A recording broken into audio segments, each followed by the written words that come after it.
प्रेम से बोलिए श्री सद्गुरु भगवान की जय।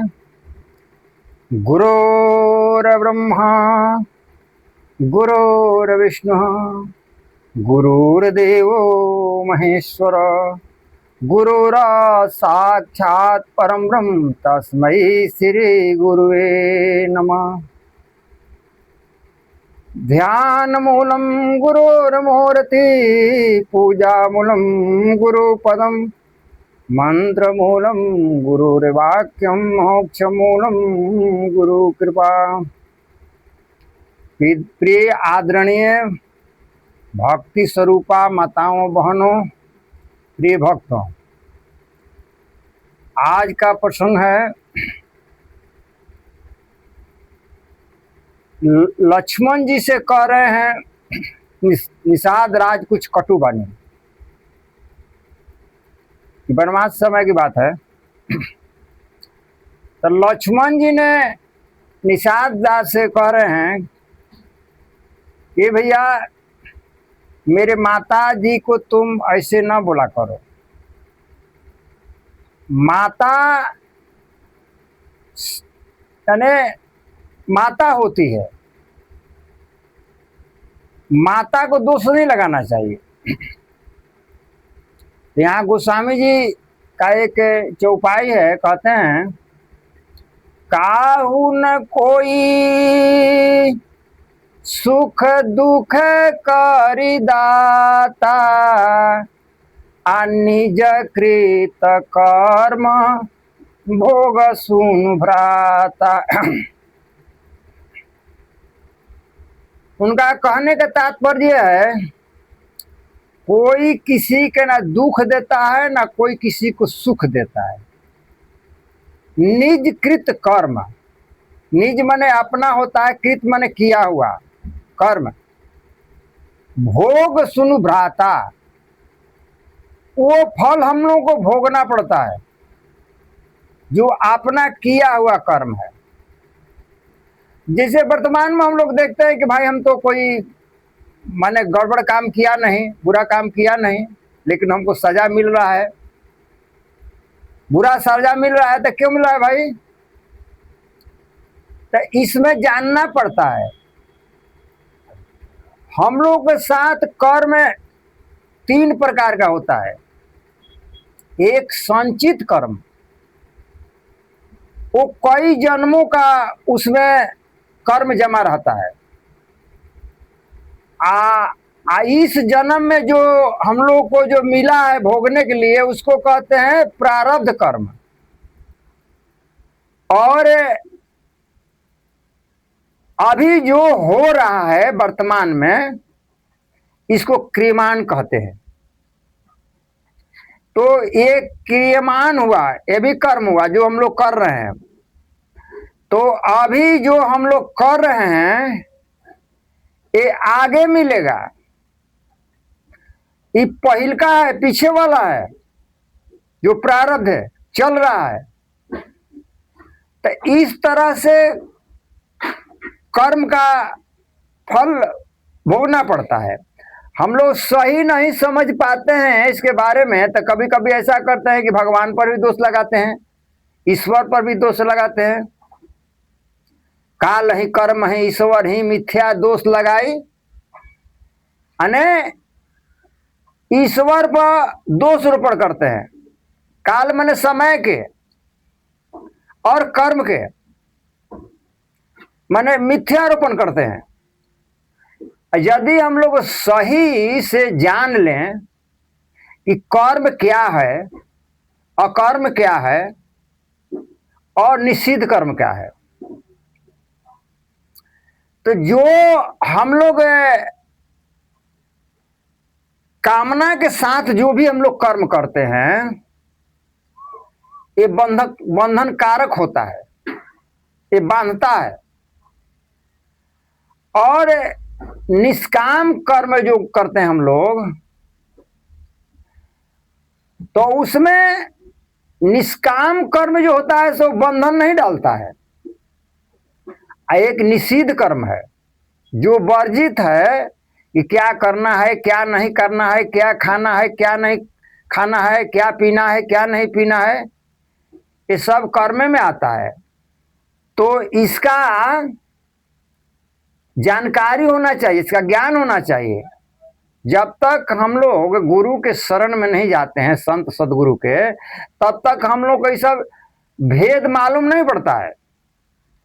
काहे कि हम लोग जान नहीं पाते हैं कि हम लोग के मनुष्य शरीर किस काम के लिए मिला है, और हम लोग क्या चाहते हैं, और चाहते हैं तो वो चीज मिलेगा कैसे।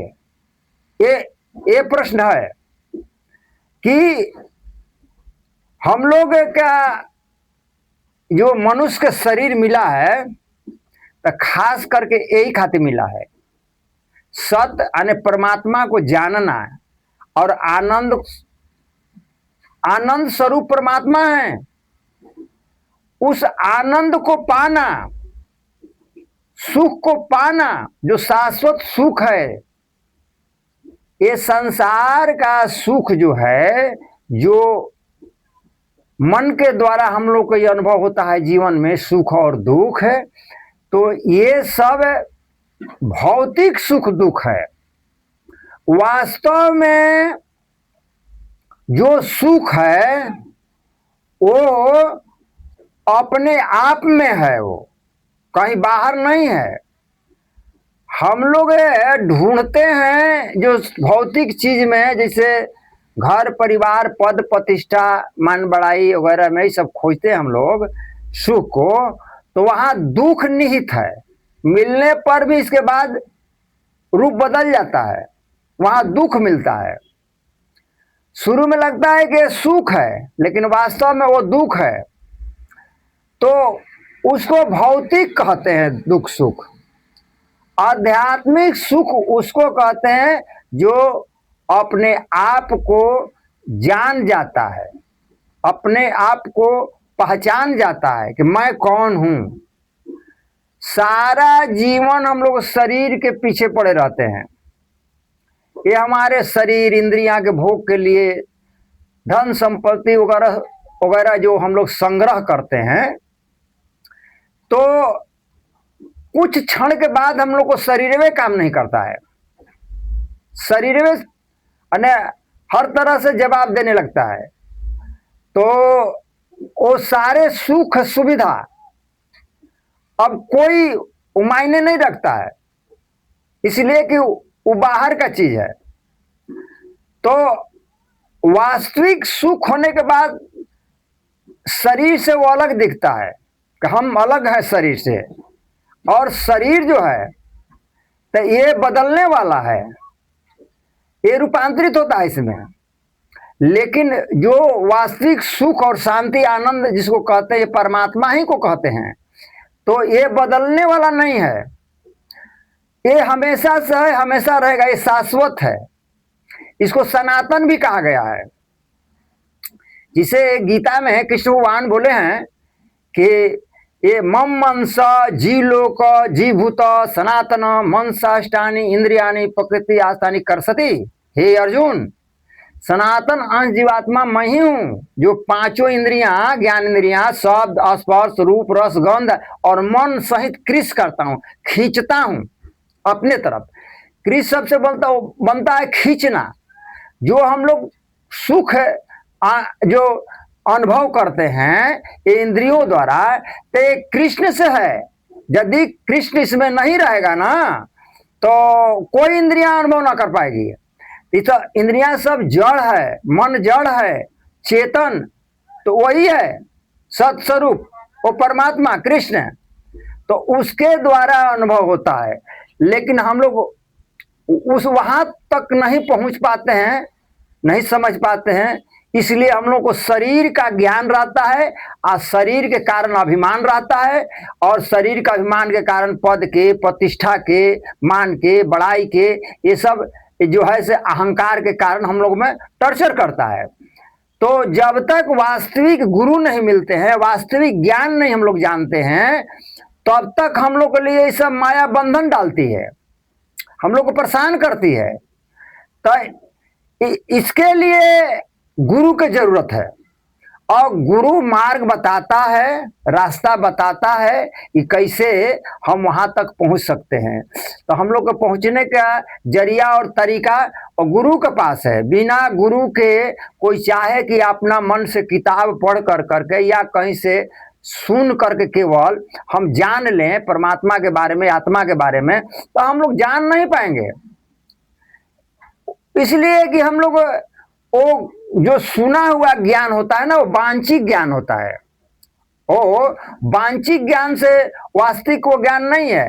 वास्तविक ज्ञान स्वयं में होता है। वो जब स्वयं अपने आप में वो ज्ञान आता है तब जाके समझ में आता है। तो जब तक हम लोग प्रकृति के तहत रहेंगे, माया के तहत रहेंगे, तब तक 3 गुण है प्रकृति का, सत, रज, तम।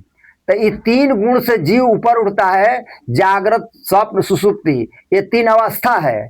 3 अवस्था से तुरीयावस्था इसको कहते हैं। जब तुरिया में जाता है तब अपना स्वरूप के अनुभव करता है। इस तरह से इसका अष्टांग योग में भी सब बताया गया है।